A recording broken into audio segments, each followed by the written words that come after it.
Matius 27 ayat 46, berkata, kira-kira jam 3 berserulah Yesus dengan suara nyaring, Eli, Eli, lama sabachthani. Artinya, Allahku, Allahku, mengapa engkau meninggalkan aku? Kalimat di atas diucapkan oleh Yesus ketika menjelang menghembuskan nafasnya yang terakhir di kayu salib. Sebelum menjelaskan apa maksud yang tertulis dalam Matius 27 ayat 46, saya terlebih dahulu mengutip perkataan Yesus tentang penggenapan akan semua yang tertulis tentang Dia di dalam kitab Taurat dan kitab para nabi. Yesus datang untuk menggenapi hukum Taurat. 1. Lukas 24 ayat 44.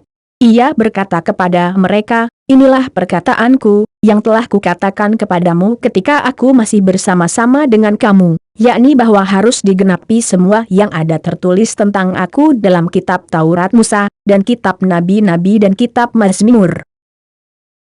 2. Yohanes 15 ayat 25. Tetapi firman yang ada tertulis dalam kitab Taurat mereka harus digenapi, mereka membenci aku tanpa alasan. 3. Dan lain-lain. Dari perkataan Yesus tersebut dengan jelas memberitahukan kepada kita, bahwa apa yang tertulis tentang Dia di kitab para nabi harus digenapi. Dan ini sebuah petunjuk bagi umatnya bahwa apa tertulis di kitab para nabi itu adalah tentang Dia. Perkataan Eli, Eli, lama sabachthani ini terdapat dalam kitab Mazmur 22 ayat 2. Selengkapnya demikian. Allahku, Allahku, mengapa engkau meninggalkan aku? Aku berseru, tetapi engkau tetap jauh dan tidak menolong aku. Ada dua maksud kalimat itu diucapkan Yesus, yaitu 1. Perkataan Eli, Eli, lama sabachthani ini terdapat dalam kitab Mazmur 22 ayat 2. Ayat ini adalah berupa petunjuk dari Yesus bahwa Dia sedang menggenapi apa yang ditulis oleh Daud di kitab itu. Mazmur 22 ayat 2-31 adalah bicara tentang kematiannya. Daud sewaktu masih hidup mengalami penglihatan ini, dan kemudian menuliskan itu dalam kitabnya. Dan kalau diteliti tulisan Daud ini adalah gambaran yang dialami Yesus di kayu salib.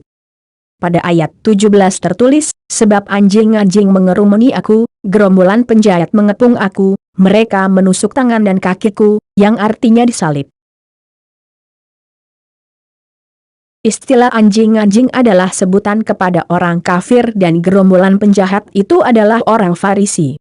Yesus secara tidak langsung mengatakan bahwa Dialah yang disebut di dalam Mazmur Daud itu. Dan apa yang dialami Yesus ketika disalib adalah sebuah penggenapan akan tulisan Raja Daud dalam kitabnya, yaitu Sang Mesias. 2.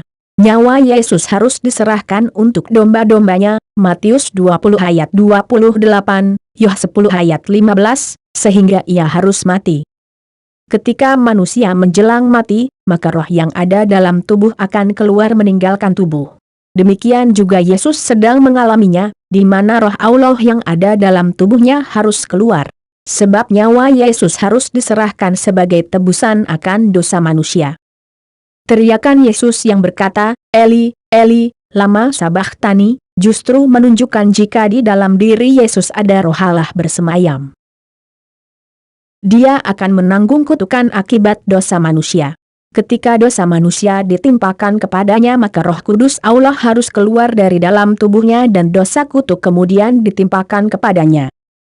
Itulah makna darah Yesus menjadi tebusan bagi nyawa orang berdosa, sebab dosa umatnya sudah ditanggungkan olehnya dengan menggantikannya dengan penyerahan nyawanya. Galatia 3 ayat 13. Kristus telah menebus kita dari kutuk hukum Taurat dengan jalan menjadi kutuk menggantikan kita, sebab ada tertulis, terkutuklah orang yang digantung pada kayu salib. 2 Korintus 5 ayat 21.